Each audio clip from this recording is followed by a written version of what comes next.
Hi there, it's Carol Ann, Queen of Scraps. I'm an independent Stampin' Up demonstrator in Cambridge, New Zealand. I'm showing you today how to put together the kit for the make and take for casual crafting this Wednesday. This is a envelope flap Funfold, and I've put it together like this, and I'm going to show you how I assembled it. So let's just put that off to one side. Also, because we're continuing to use our DSP, this is all from the same suite, Perennial Lavender, which is still available online, and I'm going to show you how to decorate your envelope flap also. Right, so let's get our kit out. I've already got some kits I've put together for Wednesday, and I'm going to use this one. So I'll put these bits aside because I've already put together a little bundle. Just a little tip, I've made the embellishment already for this one, and I've done it by assembling it all on a glue dot, and it's all ready just to peel off. So put it on a glue dot, and then I've added another glue dot on top to hold it all together. It's probably about 3 altogether, but it's got the twine and the die cuts all held together, ready to go on. So I'll put this aside for another project. Won't be needing that one today. Right, so everything comes in the pack, including the envelope. And I'll just put that to one side. Okay, first things, we've already got this folder that's pre-folded, but you will want to burnish. Use your bone folder and just sharpen up those creases. Here we go. And they are both valley folds, and they're designed so it will fold up like that. Now you can, if it suits your DSP better, your pieces, you can do it in a portrait orientation, but I've cut mine all for the horizontal format. The first thing you need to do once you've done that burnishing, I think, is to make the little envelope edges there. And you could get out a ruler if you like, but I'm just going to use my grid paper. I really recommend grid paper. Is a fantastic way of being able to mark things without having to get out your ruler. So I'm just going to mark from this corner, I'm going to mark 2.5 centimetres. Mark it on this point as well, 2.5. And then on the long edge, again from this corner point, we're going to make it 4.5. So actually, if we line that up straight, I can do that one at the same time. So 4.5. This will all be in the instruction sheet. Now you can cut that with your scissors, but I usually use my trimmer, whatever you're most comfortable with. And I'm just going to line that up so that the pencil marks are in the cutting channel, and then I can just whip down there and cut those off.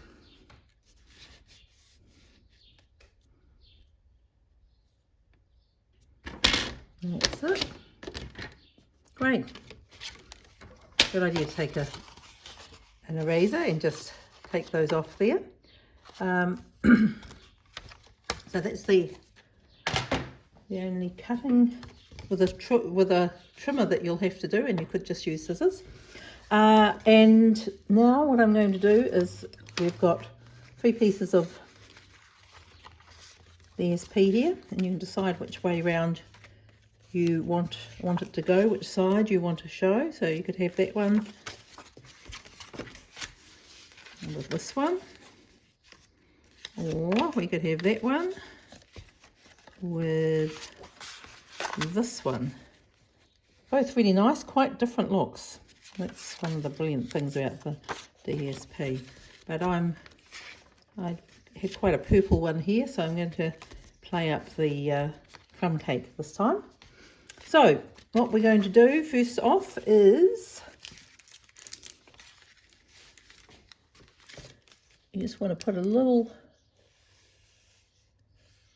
bead of adhesive around the edges, and which way around did I say I was going to do this? I think I will do it like this. Now, just a little tip.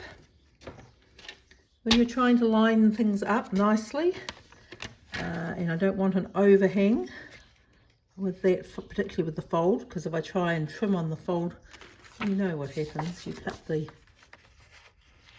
end up cutting the fold, which we definitely don't want to do. So I just butt it up into that edge, and I can push that up there, and I know it's going to be lining up with the fold, and I won't have to trim it. If there is any trimming need to be done, that's pretty good. I'm happy with that. And then we're going to do the same thing up here.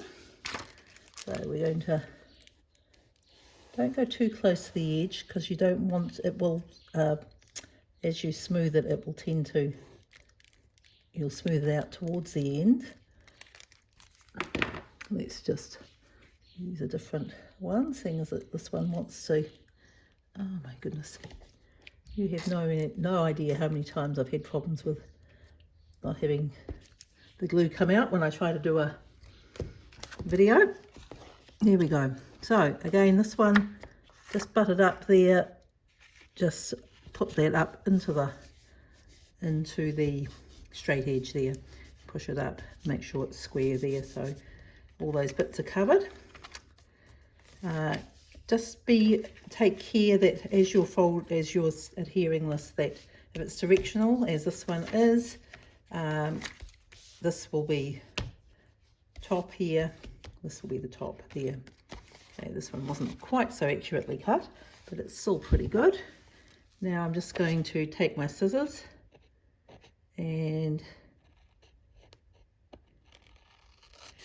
just use it as a guide to cut down.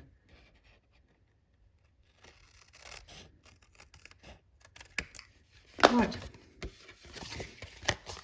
so that's our basic Funfold, and it does look like a little envelope, which is how it gets its name. I'm going to pop an insert in the middle here. You could add more paper on these bits, but I don't feel the need for this one.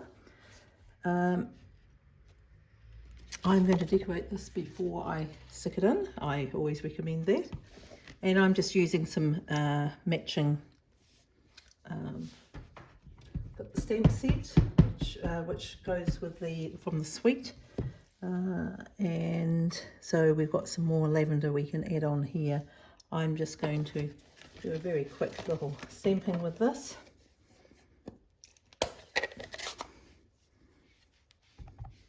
So I'm just putting the lightest colour on first. And then I'm just doing a bit of tapping on here to get a little bit of highlighting. You don't really want little streaks like that though, if we can help it. So sometimes I do just come in with my blending brush and just blend out those straight lines so it's more subtle. And then I am just going to I've got a Stampin' Right marker to add some green. You could just stamp it without the green, but it's a nice, there's not much ink down that end. Hope that's got enough going on there, but we'll see in a minute. So you can see on these clear stamps where the stems are meant to be. So I'm just going to add some green in there. It's not going to be full coverage, but it's going to certainly make it more natural. Just rub your marker off there afterwards. Now I'm going to huff on this, just add a bit of moisture. You could missed it. If you like a real watercolour look. And I'm just doing a second generation stamp there. It's just to coordinate our inside and outside, which is always a nice feature. I'm also going to stamp a phrase for the inside, which is this lovely sending hugs. Who wouldn't like to receive a pretty card like this? So I'm just going to ink that up. Ooh, let's just check we're getting a good, oh yes, that's looking okay. Okay, so I'm just going to not put quite that much ink on. Got a bit carried away here, sometimes do. Some people would say always do. Okay, let's just tap that down there. Sending hugs. Great. And I'm going to pop that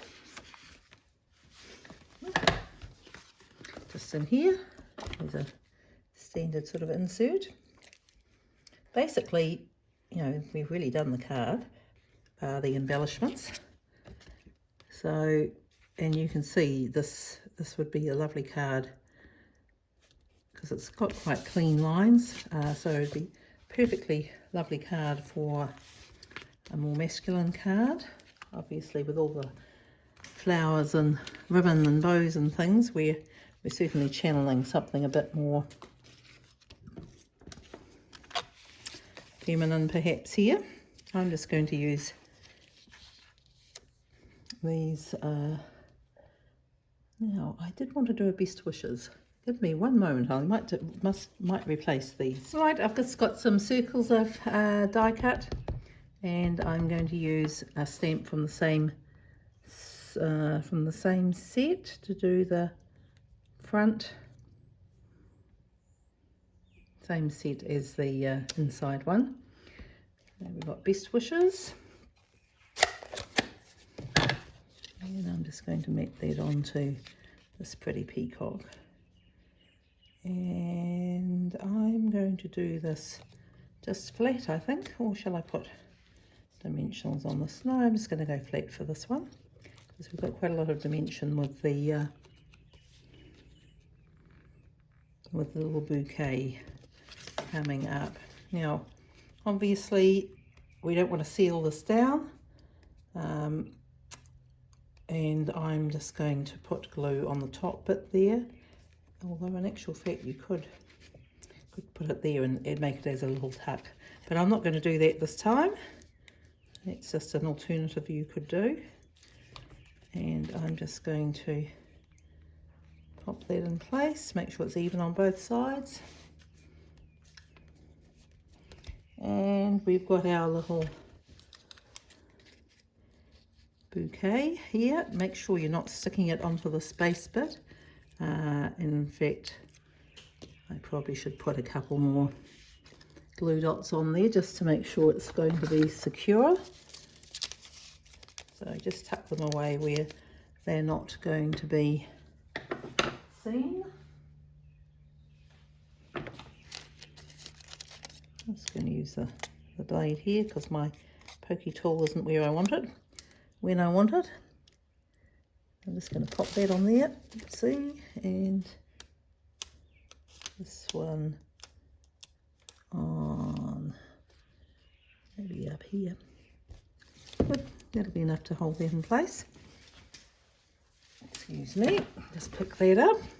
So I'm just going to, you want to make sure it doesn't go over the edge, otherwise it's not going to fit in the envelope. That should be fine like that. That'll be enough to hold it in place. Maybe one up there. Yeah, I'll put one more on there. We don't want it falling apart before it even gets to the recipient. So I just pop another one on the back of that flower, and then we can just pop that down there. That might need one too. but that's good for now. So I'm calling that the card finished, although I could go on and put some more embellishments on there, but I think that's lovely like that. I've just changed up the bow to the linen thread, because a lot of people find that they don't like tying bows, so just folds like that. That's the finished card. Now, just to finish off and make it a really lovely completion, I'm going to show you how I decorate the flap. This is one for the other card. Now, we want to have a plain one or a patterned one. I love this one with the little butterflies so much, I'm going to have to use that one. So, again, very similar to what we did on this flap here. We're just going to put a fairly fine line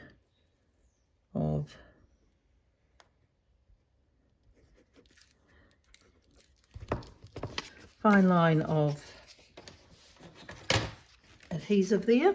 And again, because we don't want it going over the fold, I'm just going to use my little trick and pop it in the trimmer. I'd use other straight edges. Sometimes I use my scoreboard if I've got it out. So that just needs to scoot across there a teeny bit. Maybe a teeny bit more. You have to work fairly fast because this glue doesn't dry instantly, but it does dry pretty fast. So I've got it nicely up on the edge there, and I just need to do a little trim around here. So this is, obviously there's other ways of decorating your envelopes, but this is a nice one, especially when you featured pattern paper in the card on the inside. It just ties it all together and makes it extra special. Here we go. So this is a little coordinating envelope, and that will be ready to pop in the mail. So these are my two finished cards. Here we go. I hope you like them. And if you'd like the instructions, the PDF, they will be linked below, or come along on Wednesday and we'll make it in person. Thanks. Bye.